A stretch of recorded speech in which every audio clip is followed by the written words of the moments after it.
Started here. Thank you everybody for coming today. I would like to extend a special thank you to LeRoy for showing up today and for doing this with me. I really appreciate it. Thank you very much. And I'm really excited for this opportunity and to have this conversation with you. Well, my idea is coming for you to get a job. Yeah, we just talked about it. It's for you, your day. I want you to one day, one of these, your own network or something, so you can point right to this. That was that's a great one. And plus, they gave me $20,000. Allegedly. And we all know college students ain't got no money, so this is my guy, so we're good. We're gonna have some fun. I'm looking forward to it. All right, well, let's get started. We're gonna kind of go in chronological order here from your childhood. Don't use big words. All right. I'll try to refrain. All right. So first off, talking about your upbringing. So you grew up in Jacksonville, Florida. Yes. Can you describe a little bit of what that was like living in the projects and growing up in the projects? Yeah, Jacksonville was one. A lot of people may not know this. It's the biggest city-wise. It's the biggest land. I mean, it's a big city, not population, but land-wise. It's huge. One of the biggest, if not the biggest city. So growing up there, it was a lot to digest as far as what side of town you grew up on, what school you go to, and things of that nature. But where I came from was the inner city and the projects, probably one of the worst as far as crime than you've ever seen. I mean, it's just a place that you think about thousands of families in these apartments who are poverty-stricken, and you don't expect some of the great things to come out of there. But I never thought that where I was coming from was going to hinder me from what I wanted to do. So it didn't matter to me. As a young kid, you just want to run and play and jump and have fun. And it just was, my mom, who was my role model, she always taught us that it's not where you are, it's how much you make a big difference and leave every place better than you found it. So but it was difficult at times. But being in Florida, sometimes it can get 80, 90 degrees. If you don't have air conditioning, it can be a little uncomfortable. But we learn to just adapt and things of that nature. So it was a tough place to grow up. Right. There was a lot of adapting that you talked about in your book, which you can get over there, by the way. It's the LeRoy Butler story. From wheelchair to limbo. Yeah. It's only $20 today, so if you want to go over there at any point and pick up a book, we're all on board here. And a quick mention as well, WLC is going to be matching up to the first $250 donated. All of these purchases will go to LeRoy Butler's foundation for inner city youth bullying, correct? Yes, Bullying. Butler versus bullying. Because growing up for me, I was African American in a city that was disabled, and going to school was difficult for me. It was difficult because as a kid, everybody wants to have friends. And you want to be popular. You want people to pick you on the playground. And that was tough for me, because I had club feet. I was extremely pigeon-toed. I mean, my feet were like they're having a conversation. They were like this. What are you guys doing down there? And it was just difficult. And it just seemed like my mom would take me to the doctor, and they basically said, there's no cure for club feet. He just has to grow out of it. So they put me in these casts. They try to straighten them up. And then everybody's seen the movie Forrest Gump. I was Forrest Gump before Tom Hanks, so after that. But they put me in these braces, try to straighten them up. So while most kids, Daniel, would run and jump and go to the pool, I couldn't do that. I'd stay inside, I was in a wheelchair at times to get around. My sister had to carry me. And to me, the biggest thing, the thrill, was going upstairs, and I couldn't go upstairs. So my sister would actually have to carry me upstairs, and it would seem like I was in heaven. It was awesome to be upstairs. And I would see my brothers and sisters running up and downstairs, and I couldn't do it. But now for one day, I felt sorry for myself. No, when my mom wouldn't allow it, because she knew that, sooner or later, I would have an opportunity to do like other kids. Right. And you tried yourself to go up and down those stairs sometimes too, which it was rough. Speaks to your resilience there and the fight that you showed both in life and then also on the field. So can you tell us actually about the first time that you stood and ran without the medical assistance, without the braces? The story about when your sister was going to go to the prom and then she didn't. Can you tell us? Yeah, a lot of people ask, how did I get out of the braces? And it was this amazing story. My mom taught me to have humor with everything. And I think she was preparing me to how do you deal with bullying. She was preparing me. She was just preparing me in these things. And I just remember it was prom time and my sister was late as usual, always late. And this guy is knocking at the door. He's knocking at the door, and you young ladies know you never leave your date with your brothers. I would not suggest doing that. But she was getting dressed, so we let this guy in. He comes in, and he wants to take her to the prom, and so my mom yelled to her to come down, and she's coming down these stairs. Now you would think talent would be intercepting a pick six and scoring would be talent. No, talent is when my sister is running down these stairs in 6-inch heels. That's real talent. That's real talent. And when she turned this corner, she didn't see me. She knocked me out of the wheelchair, and my braces, they broke. So I'm standing up, just kind of upset with her, like, what is going on? Knocked me out of the wheelchair, you're rushing. And my mom's like, are you standing? And normally if I took these braces off, I would fall. Right. Because I had no balance. Because you can imagine from 0 to like 6 years old, always having assistance. So now I had none, and I was like, whoa, I can stand. It was like a real live miracle. And after that, I just felt like I just wanted to run. And my sister, matter of fact, the prom was like secondary. She was like, this is amazing. And you can look at the guy and they're like, can we leave now? What is going on over here? But it was a big day in our house because when I went to school, the kids were like, wait a minute, we just saw you with braces on your legs and crutches. What happened? And I just kind of told them the story. And I just used humor because kids were brutal to me. Mostly because I was poor. I wore hand-me-downs, and I was disabled. And to boot, I couldn't read. So I had a lot of negatives going at me, but it never bothered me. Because there was something that happened one day. When I'm down south, okay, we go to church 150 days a week, okay? Every day we go to church. But on Sundays, after I watch Tarzan, by the way, come home from church, I get in front of the television and I watch the NFL. Every Sunday, I watch the NFL. I like the way one guy, he gets in front of 10 guys and he yells at them. They go and do exactly what he just told them. I said, this is awesome. I want to play in the NFL. And, my mom, when I think about it, you would think as moms, they're so nurturing, she didn't tell me I couldn't do it. She just kind of prepared me. And that's what she gave me, the famous quotes I always live by. She said, you gotta be a leader, not a follower. But if you're going to follow, choose the right leader. And she said, cling to your teachers. Teachers are everything. They're everything. They're therapists, they're parents, they're financial advisors, they're everything.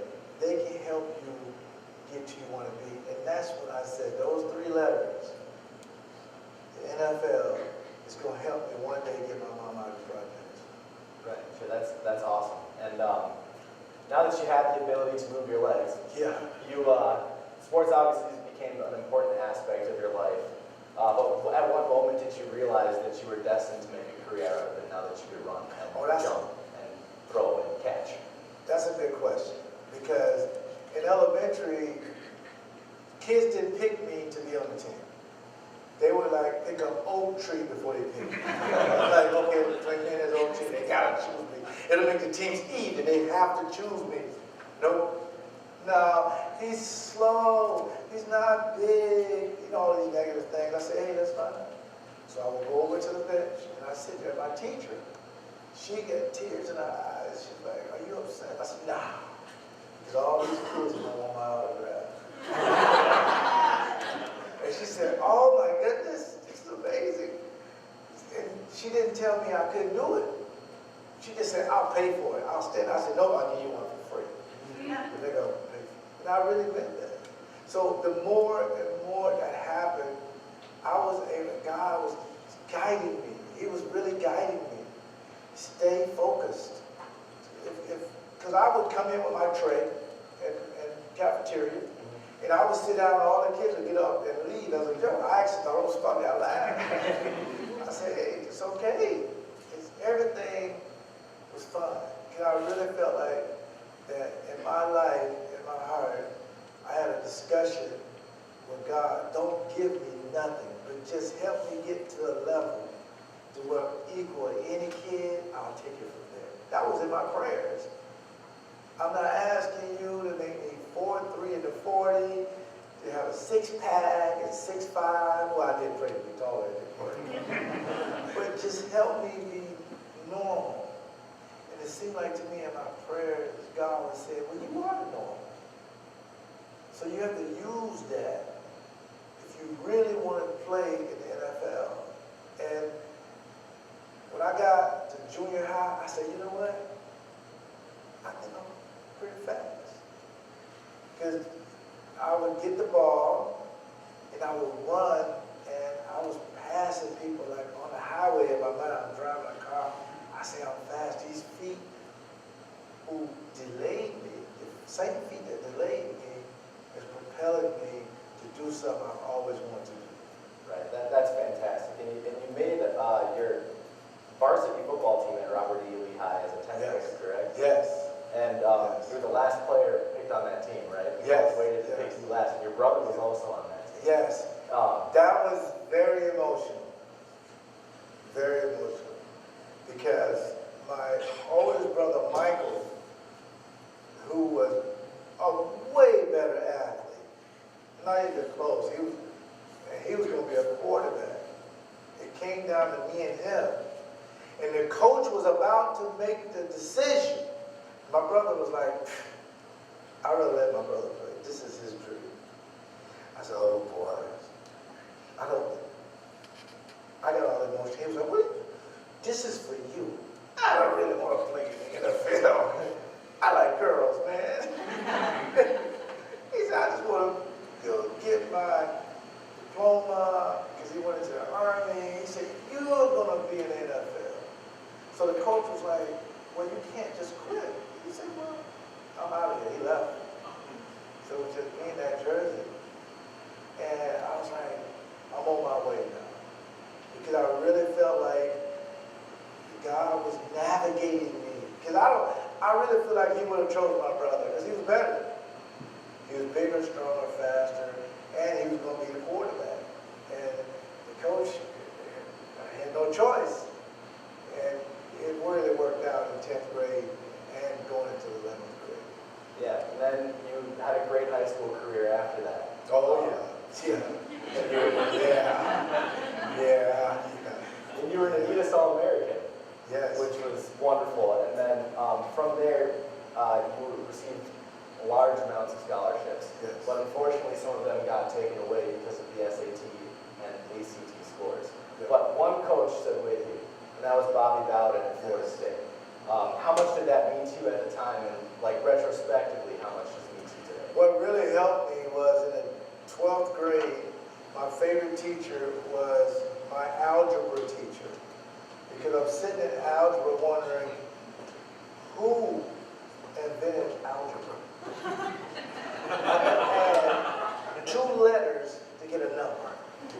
I'm like, this is amazing. They just make this stuff up. And don't get me started with geometry. No. But the loudspeaker comes on as the principal. I'd like to make an announcement. First ever All-American, LeRoy Butler. I said, whoa, did he say my name? I mean, I had no friends, okay? My brother went to the school and he wasn't my friend. No friends. I wore hand-me-downs.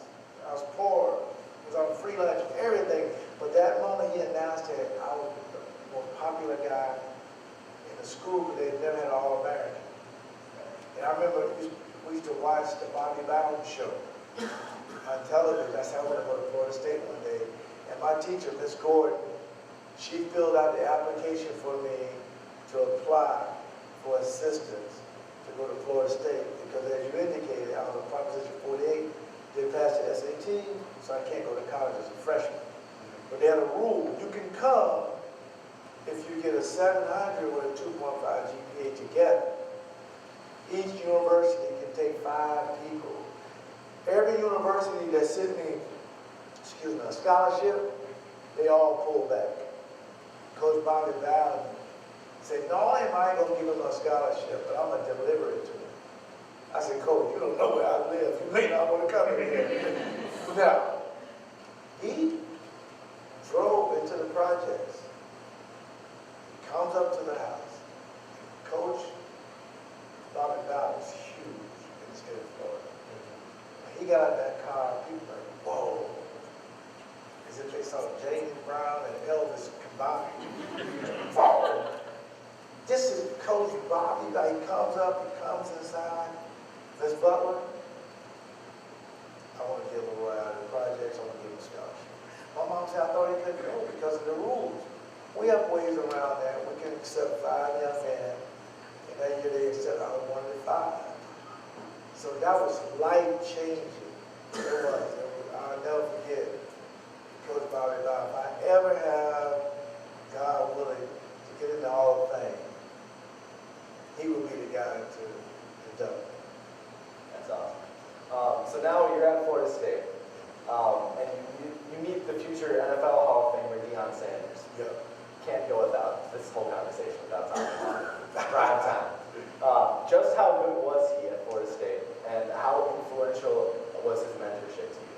Well, he gave me my nickname, Roy Lee, because I used to, like I said, go to church a lot, and they used to call me Deek, D-E-A-C, because they used to say I'm a deacon in the church.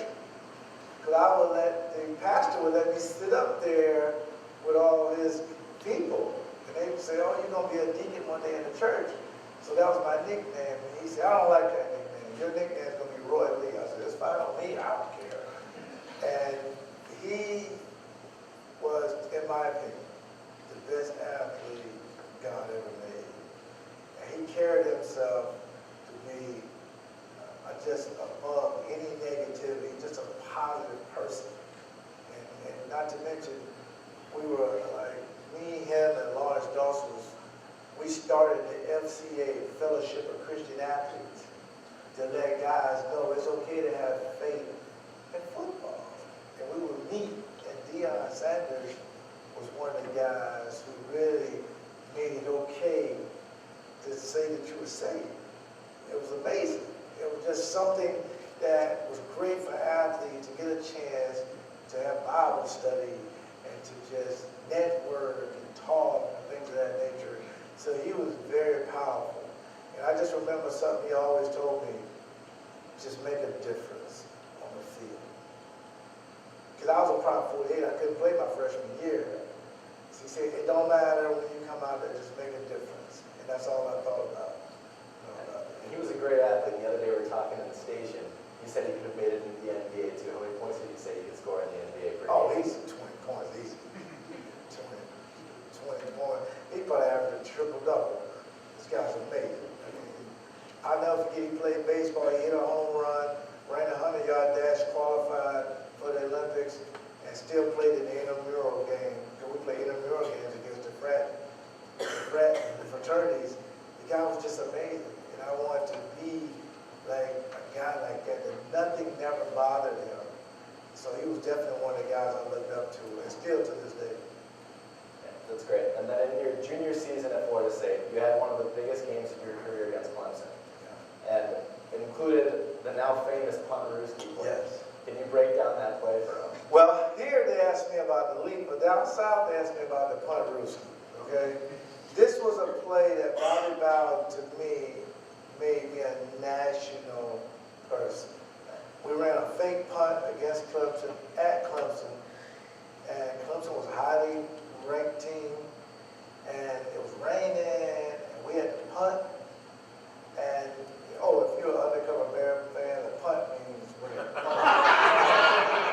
No, I mean, I help people out, but they may not know these kind of things. You know you got two in here that won't say that. But they thought we were going to punt the ball. But Coach Bowden said, run the fake. So the center had to snap it to a young man named Dane Williams. He gets it, and he puts it in my legs. The punter jumps as if it went over his head. So everybody in the stadium, there was a loud roar because they thought it was over his head, they're going to run down and get it. I just took out running. So I was never really fast. But I'm running, and I said to myself, self, don't fall. But I'm running, I said, oh, I got first down.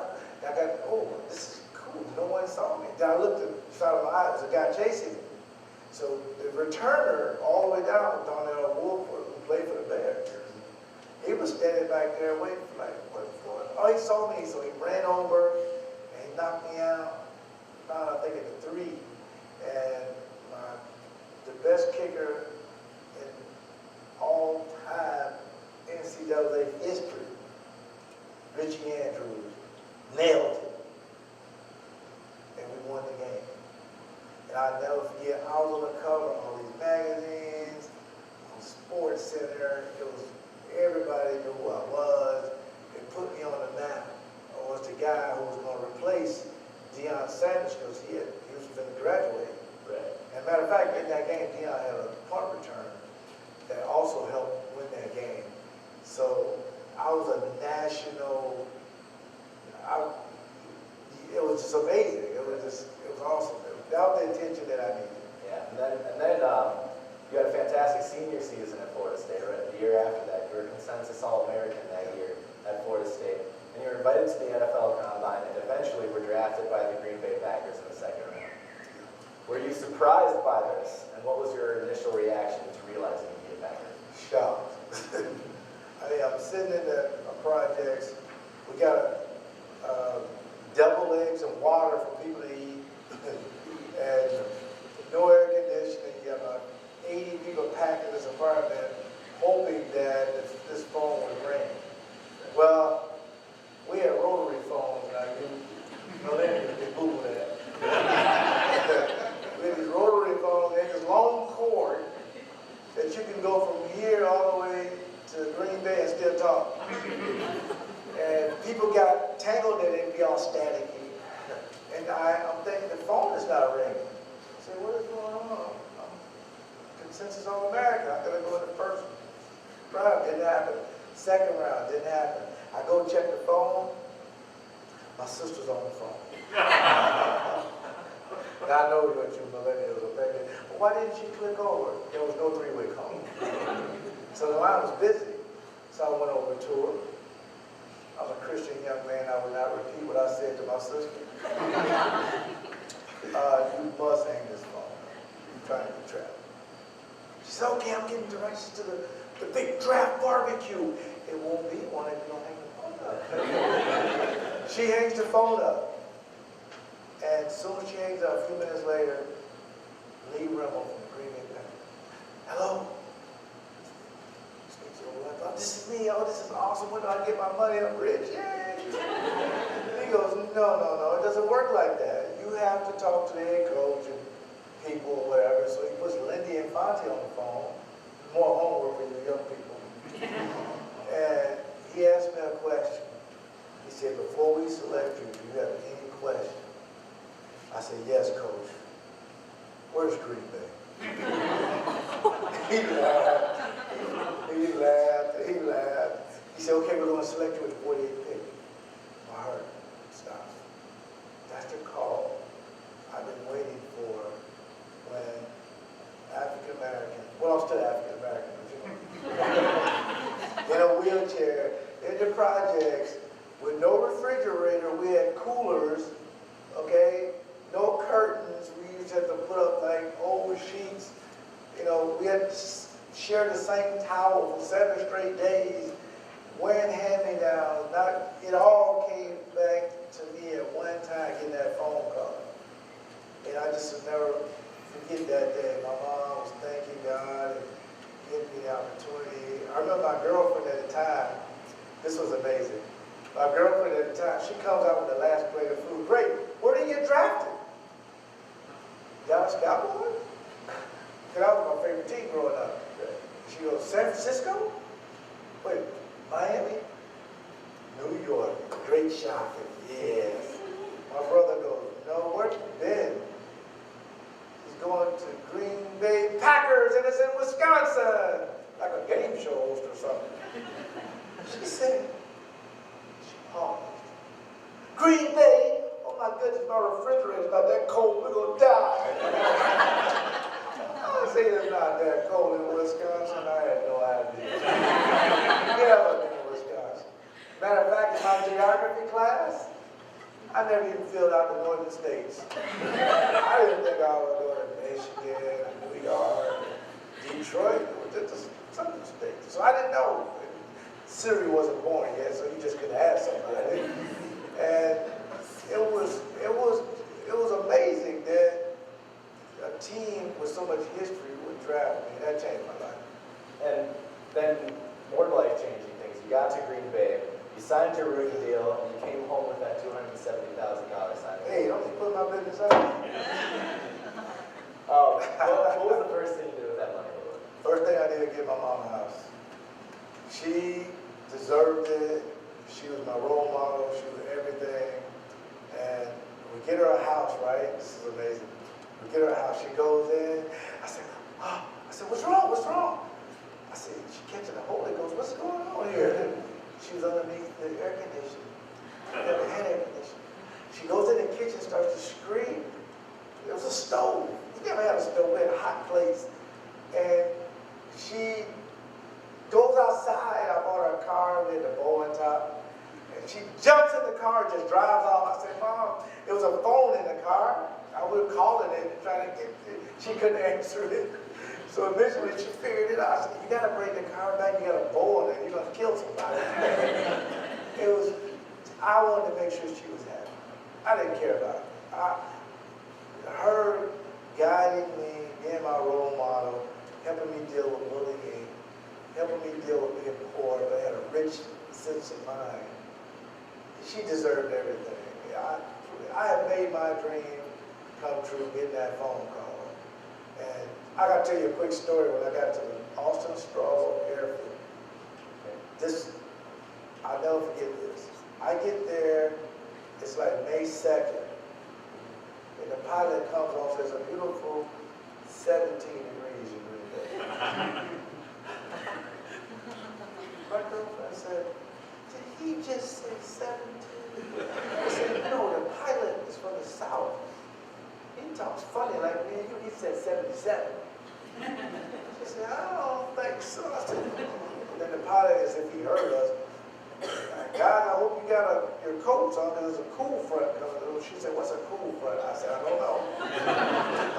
But when I landed in God's country, in Green Bay, 2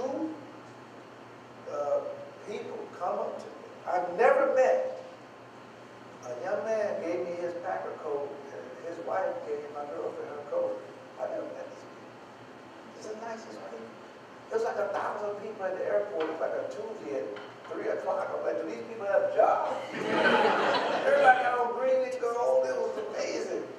And as I'm running down, high-fiving people, it was a 90-year-old young lady. She's coming towards me. Now, I know it wasn't a selfie, because selfie wasn't out yet, so I don't know what you wanted. Come on, one person got that joke. Boy, these young people, I tell you. She came over to me.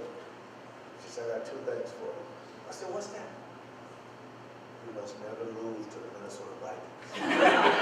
Wow. And then this next team, she started to change like the Incredible Hulk. I said, hey, what's going on? She took her cane and put it right over my heart. And you better not lose to the Bears. I said, whoa, okay. Then she started to leave. I said, no, wait, ma'am, come here. What about Detroit and Tampa Bay? You won't have no problem with those two. She proved me right. I know he's a Lions fan, but that's the way. Oh, they don't know you're a Lions fan? No, they do. They do. Yeah, you got a good family. But that's I learned to hate those 2 teams.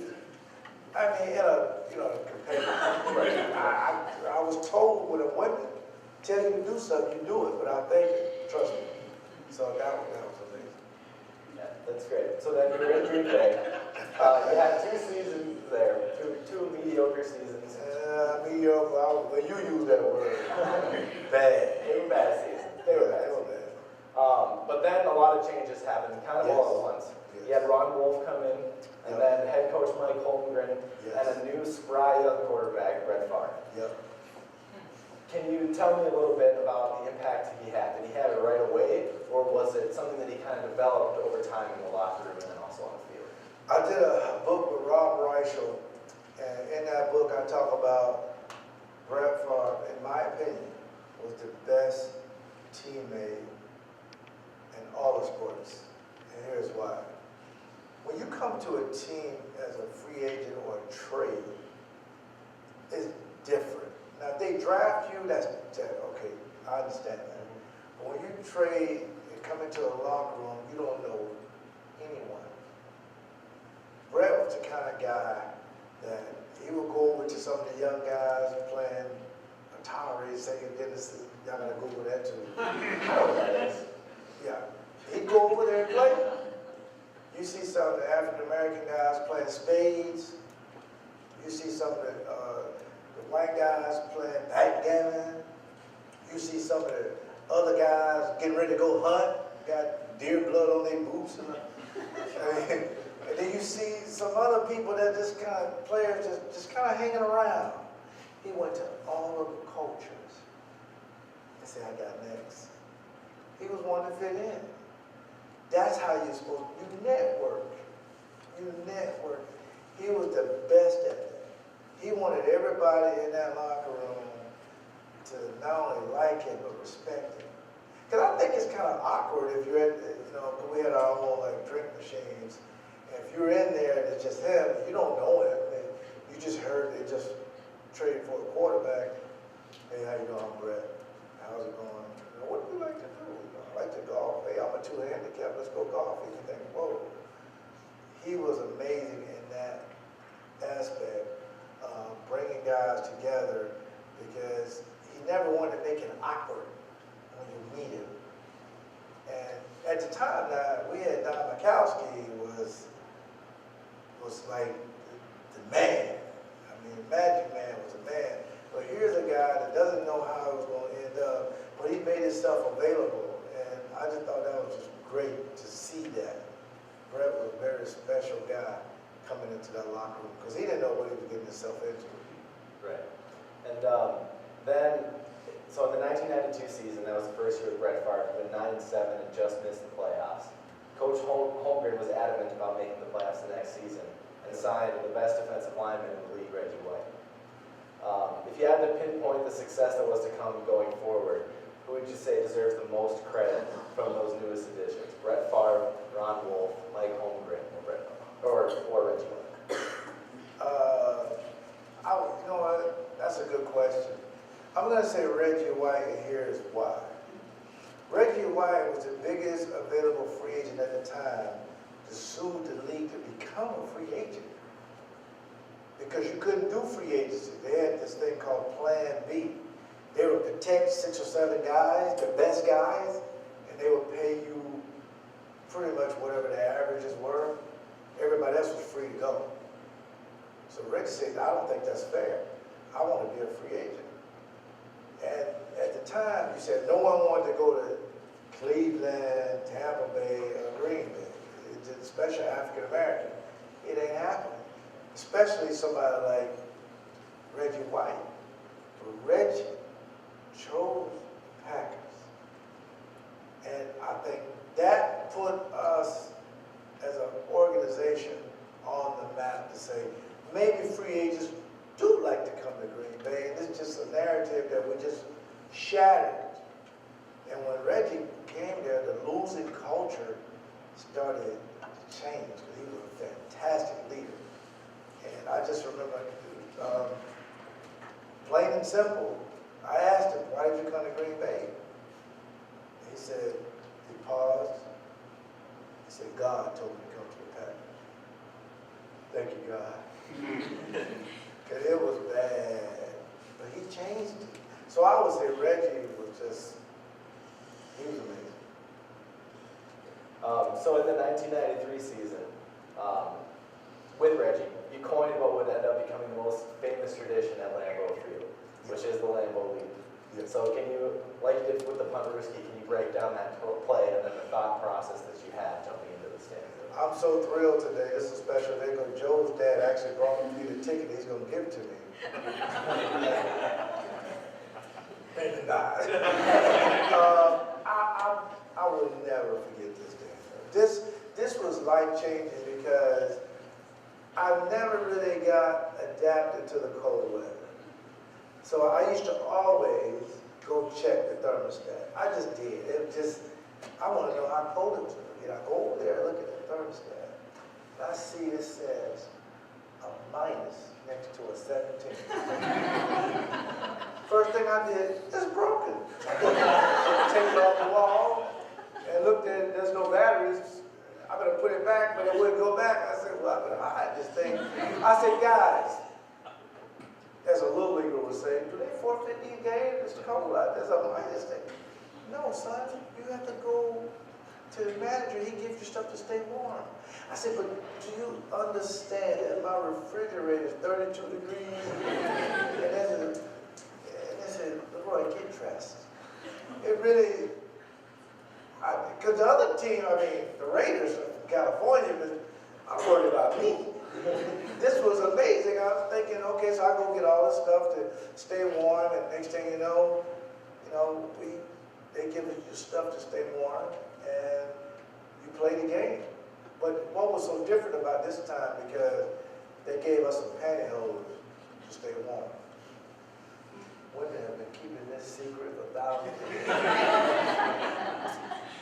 And it was just, I'll never forget it. In that particular game, nobody left the stadium. We were winning 21-0 or something like that. And I just remember the play starts, and they're running a screen play. Now, if you're an undercover Viking, a screen means you fake it and you come out behind your 3 lines. I just want to help people. I mean, you guys are mean, man. You got to help people. So, Vince Evans throws it to Randy Jordan, and I hit him. And I feel the ball comes out. So I'm looking for the ball. I'm looking. I can't find it. And I'm like, I see Bryce Powell looking, but at the side of my eye, I see Reggie.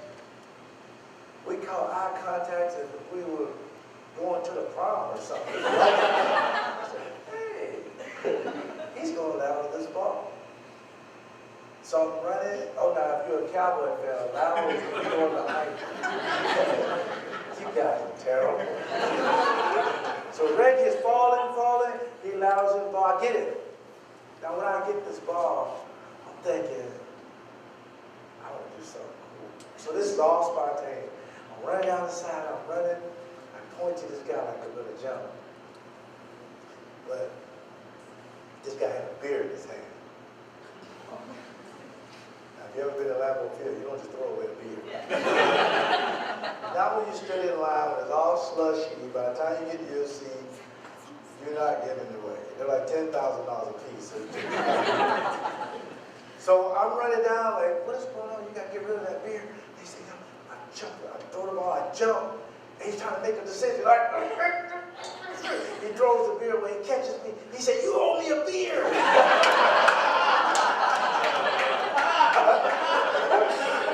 I said, amazing. So I get down, I'm looking for the football, I get it. If you see it on YouTube, you'll see Brett come out there, and we're doing some little weird dance. Forget about that part. Doug Evans comes out there and says, oh man, you stink, you smell like beer. I said, yeah, there's got to be some beer on me. And I never thought it would be that big of a deal, but Robert Brooks was brilliant enough to do a song about it. Jump in the stand, and it just blew up. So if it wasn't for Robert Brooks, I just don't know how famous it would have got. Because people thought I was going to get fined because the ones that have done it. And I don't even think that, I didn't think about that. It was just so cool to do. But and then they named it the Lambeau Leap, and then Robert Brooks, also brilliant. Well, he's an offensive guy. They're smarter than those defensive guys. He was smart enough to trademark it, which is awesome. Because Robert Brooks owned the trademark for Lambeau Leap. So no other team could grab it. So he did that back in '07. So it stayed kind of in the family.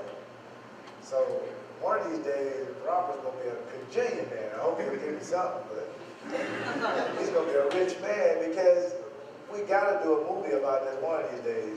But Robert Brooks doesn't get enough credit for just coming up with a fantastic song. By the way, I think you did it on iTunes. So that's when the whole thing started, and guys would jump in the stands, and it was awesome. The band comes coming, because in that 1995 season, that's when the Packers kind of really arrived. Yes. You would say. And made it to the NFC Championship game before losing to the Cowboys, who were just the biggest nemesis for you guys at the time. Coach Holmgren said to you guys after that game, now you've had a taste of this, it's going to make you hungry to come back. And that's exactly what you did. You beat the Carolina Panthers in the NFC Championship game in 1996 and went to Super Bowl 31 to face the New England Patriots. So what did this mean to you at this point in your career, 5-6 years in, and making the Super Bowl? Well, first of all, I would say this. When we beat Carolina, I saw a sign that said 30 years of misery has ended. We're going to the Super Bowl. I got emotional seeing that. And when we played New England in Super Bowl 31, we had 4 interns to stare at the footballs and make sure they didn't deflate them.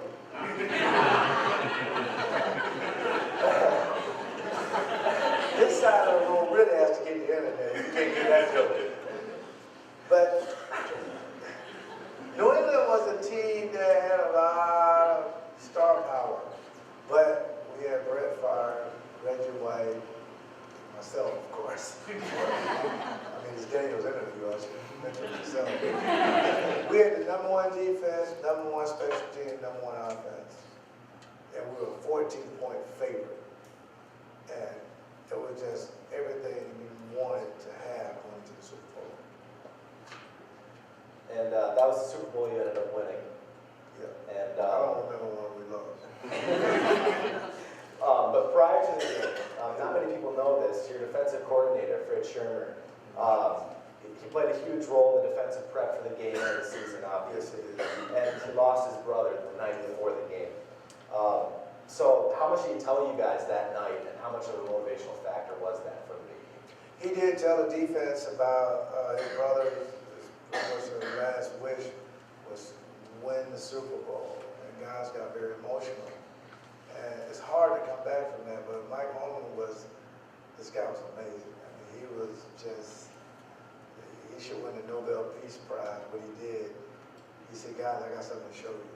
And he had this blanket over this box thing. And I said, what is he doing? Because he would use these kind of metaphors and stuff, and he would talk about all kind of like poetry and stuff. And all we came back to winning together. And we're like anticipating, like, what is this? What's going on? We're looking, like, what is is this? What is this? And he pulls it off. I said, whoa, there's a bunch of money. He said, that's the winner's share of the Super Bowl. I go win the Super Bowl. I was like, okay. I don't know to get paid, but this is the pinnacle of my life. After everything I've been through, of every player, every Packer fan who went through the 70s and 80s and early 90s, you get a chance to do something not a lot of teams do. And to win the Super Bowl, just to be there in the Super Bowl in New Orleans, and it was just hard to understand what we had did until, like now, 25 years later or over 20 years later, how we put that team together with free agents, draft picks, and having all-pro guys like me, Reggie, and Brandon Bean, and myself, going from everything I went through to being a Super Bowl captain, that your peers voted you to be a captain was pretty remarkable. So of course, you won the Super Bowl. You beat the Patriots 35-21. Behind some big plays from Brett Favre, Desmond Howard, and Reggie White. Yeah. They all had really big games. But what was the most memorable moment from that game, from the entire Well, Super Bowl? the most memorable moment when I went through 14 guys and signed Drew Bledsoe. Okay, it was one guy who's half my size. You got to think. Just think. I'll never forget this. Rich Sherman, who I love, I said, I would love to come off the weak side. And the weak side, that mean it would just be me and the running back. And he said, okay, if you get a certain formation, you can do it. If the tight end motions over or goes away from you, you can do it. And it was perfect. The play sets up, I'm running in there, and the running back's trying to block me, but I keep going, and I grab Drew Bledsoe, I pull him down and sack him, and it just seemed like it seemed like the world just stopped. Because at that moment, 100 million people were watching me make this play. It was like I was outside myself watching. Man, that was a nice play. Oh, I'm in the play. Oh, this is awesome. Because you don't really look, they kept showing it. I was like, man, that's amazing to do that.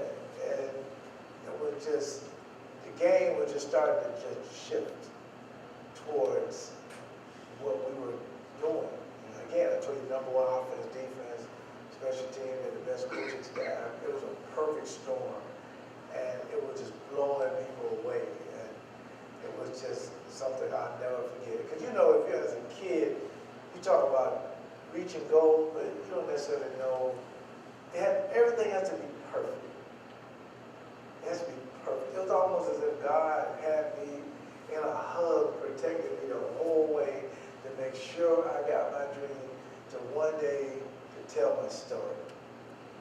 And that's why that Super Bowl ring means a lot to everybody on that team. A lot of people don't know our starting middle linebacker was Ron Cox because George Coach hurt his knee. And Don Beebe played a lot. And Rising because Robert Brooks hurt his knee. And we just had next man up mentality. And we love one another. And that means that you're going to probably win games. So you went from that highest of highs in Super Bowl 31 to maybe the lowest of lows in Super Bowl 32, and the loss to the Denver Broncos 31-24. Did winning Super Bowl 31 make it more difficult to lose the Super Bowl the second time around? Well, you know what? You would think once you win it once, you get a little arrogant, you want to do it again, and here we are again, but it was a different team, and we also favored by 14 again, and this will be John Elway's first one, and we made some mistakes, arguably, but winning one made you deal with it a little bit better, but we know the team was about to do this though, because Mike Holmgren was going to go to Seattle, we were going to lose some other guys to free agency, and that was the end of an era after that game. Because, me and Brett were still there, but Reggie was gone, Sean Jones was gone, Keith Jackson was gone. The team just started to kind of rebuild right in front of the fans' eyes. We started to rebuild, and it just took you a while to get back. but it was amazing. That's great. And then in 2001, that unfortunately your last season, you had that shoulder injury that would unfortunately lead to the end of your career. But you would finish just short of becoming the first player in NFL history to have 40 interceptions and 20 sacks. You also had promotional materials that were supposed to go out and be sent out and sold after you reached that mark, which unfortunately you never did. But you finished your career with an amazing 4 All-Pro and Pro Bowl selections, and then of course the Super Bowl ring we just got done talking about. But you still haven't been voted into the Hall of Fame. How important is that to you, and how frustrated are you that you've not been voted? Well, I think this interview will help me get in. If not, your family is going to hate you. And I'm like, Daniel, you heard him. You know what? I know it's a process. For the last 2 years, I've been a semifinalist, which is awesome. Yeah, deservedly so.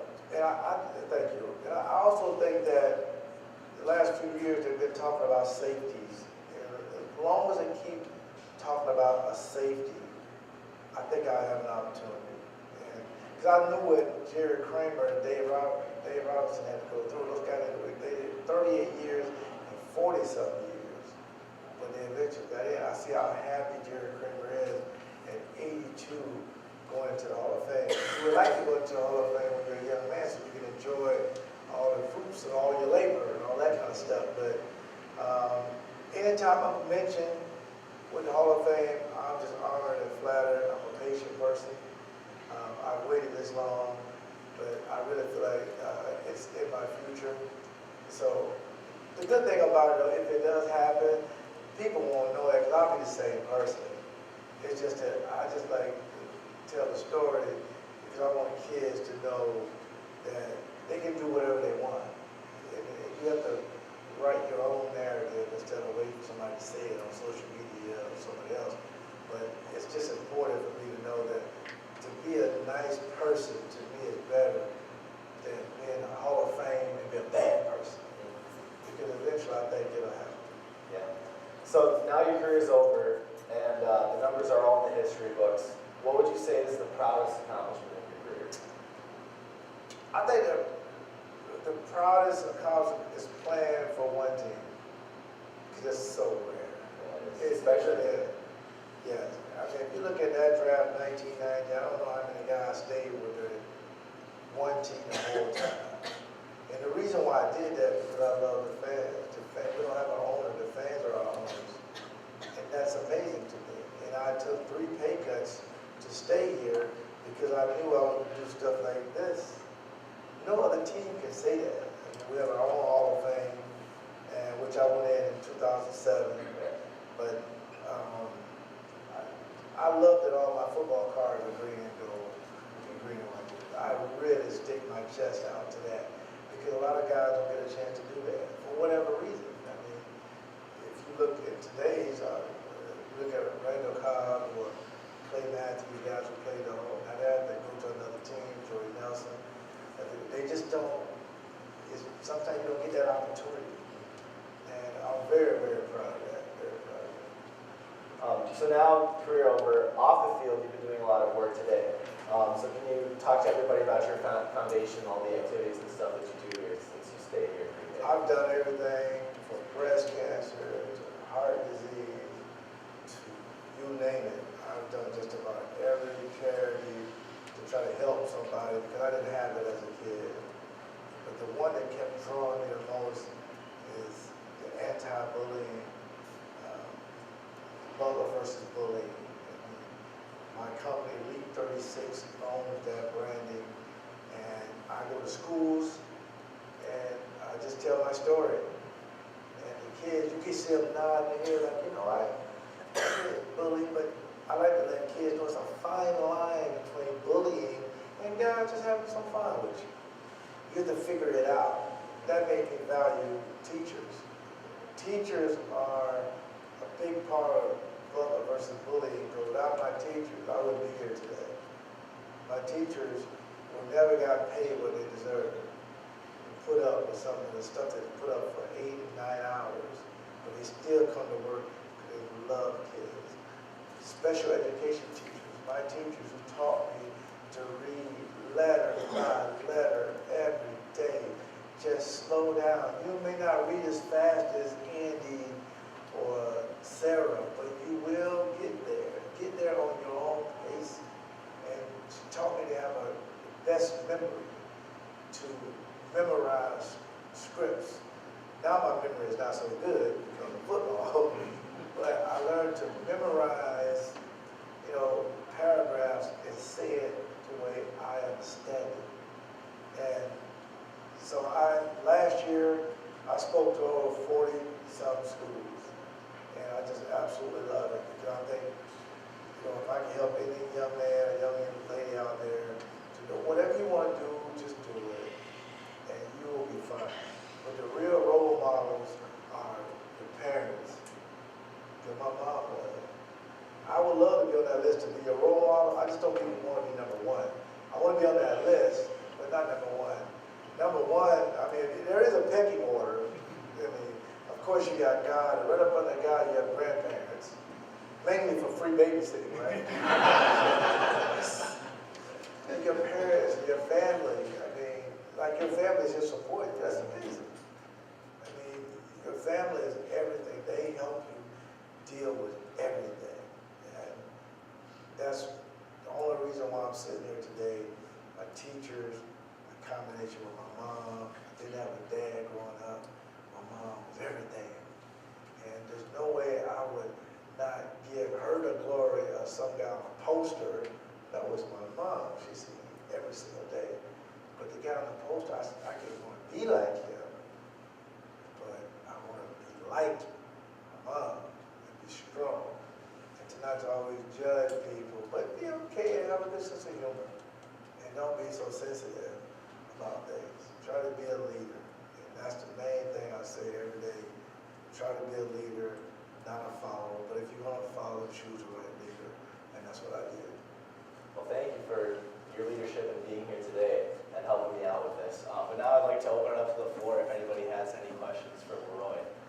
We can take a few minutes here. Not all at once. If not, that's fine too. But if anybody has any questions, feel free.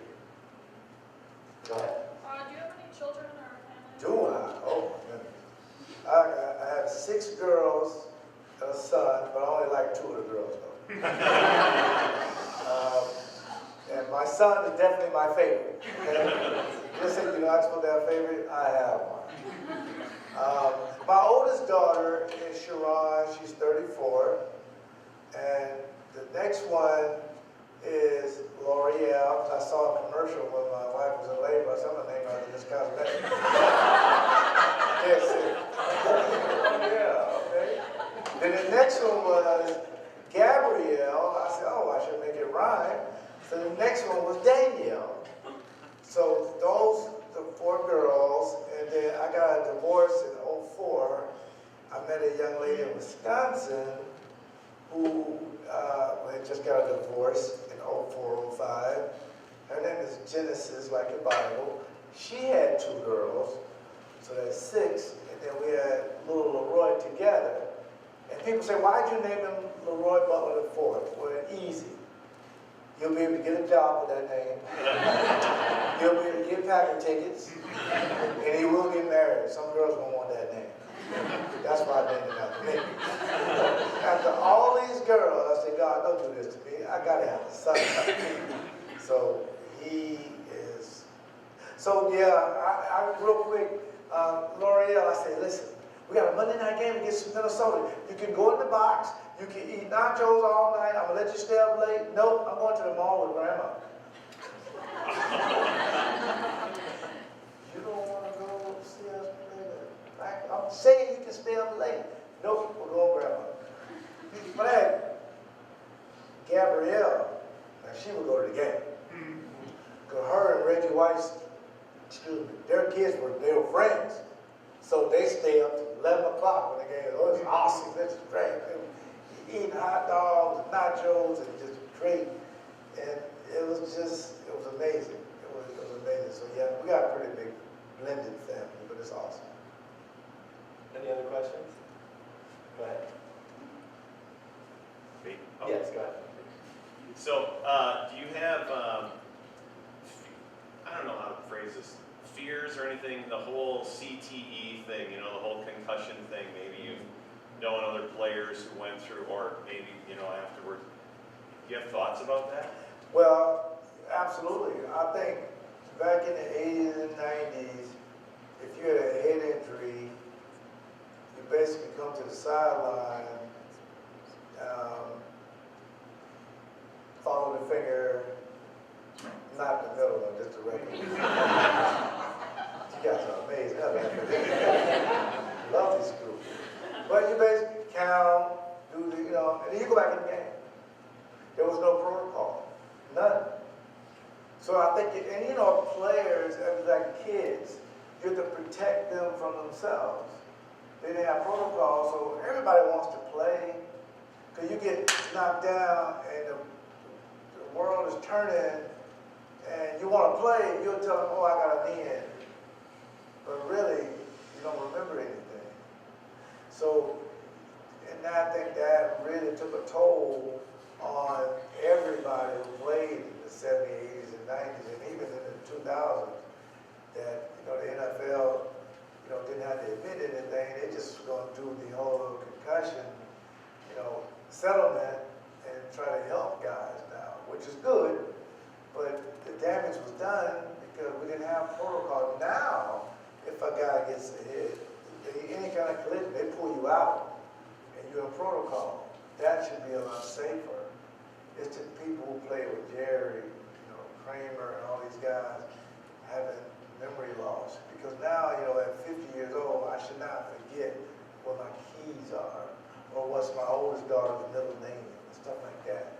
But you try to stay active enough to where it wouldn't be a problem. Or you basically have to get therapy to just stay afloat. Because guys are still doing it, they have to do it all over again. But I think it'd be less concussion if you have protocol, because instead of going back in the game, you can't go back in the game. You gotta sit out. Maybe you miss a week or two, but you'll be able to come back to your senses a lot quicker. And I think, in my opinion, that's the information that we should have had protocol back in the 70s, 80s, and 90s. Another question over here. Who was the toughest quarterback that you got to play? Quarterback? Yeah, quarterback. Oh, Steve Young. Steve Young was amazing. Not only was he a good friend, but we had this thing. He was playing in the Lambeau Field, and he was a blue 28, blue 28. LeRoy, I know you're blitzing. I said, no, I'm not. This is live. This is going on. I'm walking up doing my thing. And he's like, oh, yeah, I know the girl. Blue 28, blue. So I gave Reggie a call. I told Reggie to go inside instead of outside. So Reggie gets the call and hits his butt. So Reggie comes up, goes inside. I come off of Reggie, and I sack Steve. He said, I hate you. Steve Young was probably the smartest guy I never had a chance. The guy was brilliant, he really was. I don't think, I mean, his brain should be donated to the Smithsonian because it's just a genius part of it. Basically, he knew coverages, and he knew rotations, and he knew disguises, so he knew the soft spots of zones. Not every quarterback knows that, even to this day. Some guys get over with just talent. Steve would know where the weak spots at, so you had to be on point when you played against him and switch it up a little bit. That's why I was able to sack him, because I had to switch it up. And he just knows. The guy was just amazing. He was a phenomenal quarterback. Got time for a few more. Anybody else? Joe? What's it like working with Dan at the radio station? Oh, well, he's very shy. Out of everybody there, I'm the one that pushed the most for him to be out going and be on the radio. So every time we would talk about it, I would let him promote it, not me.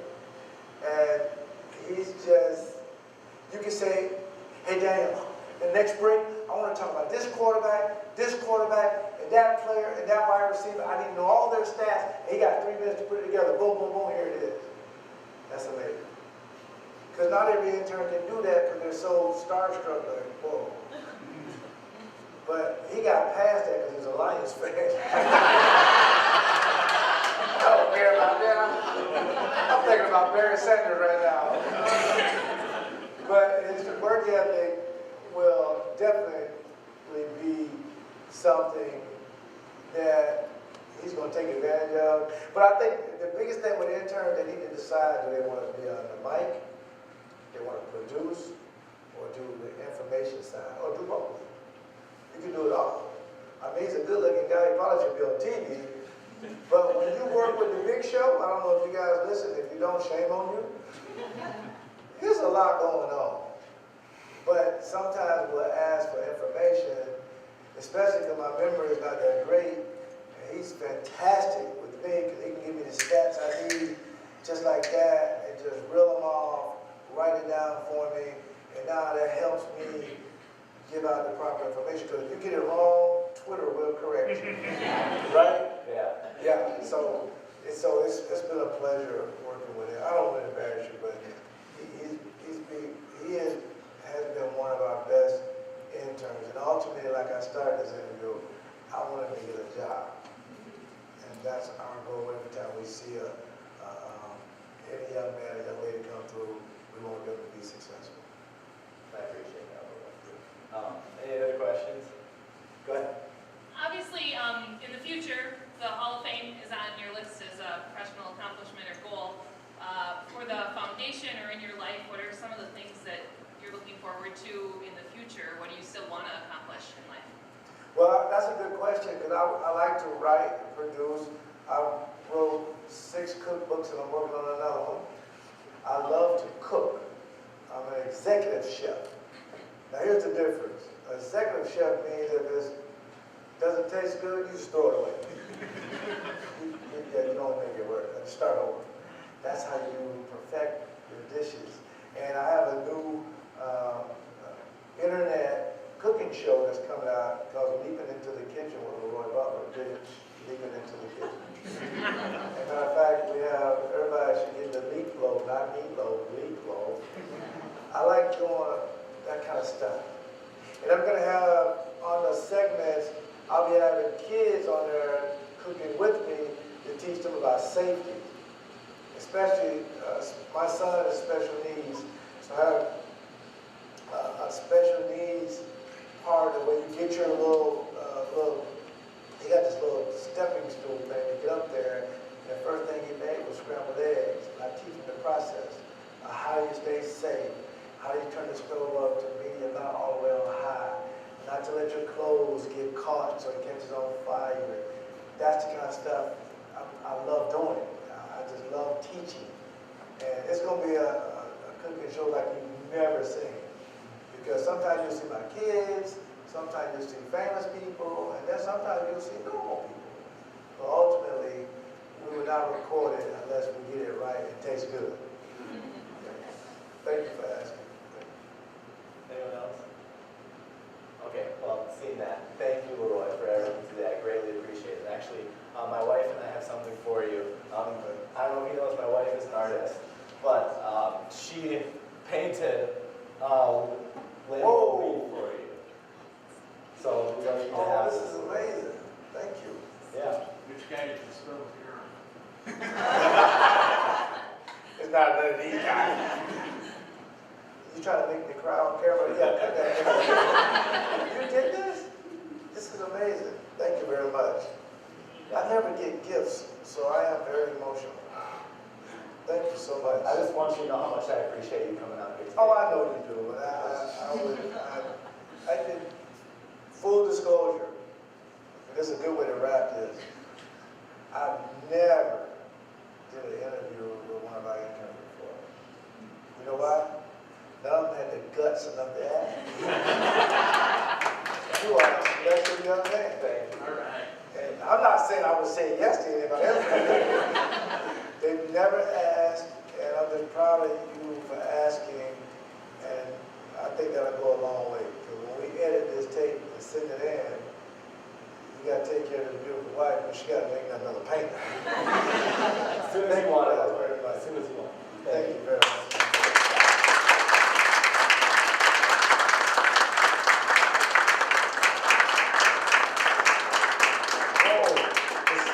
Thank you for coming out, everybody. Everybody have a good night. Drive safe.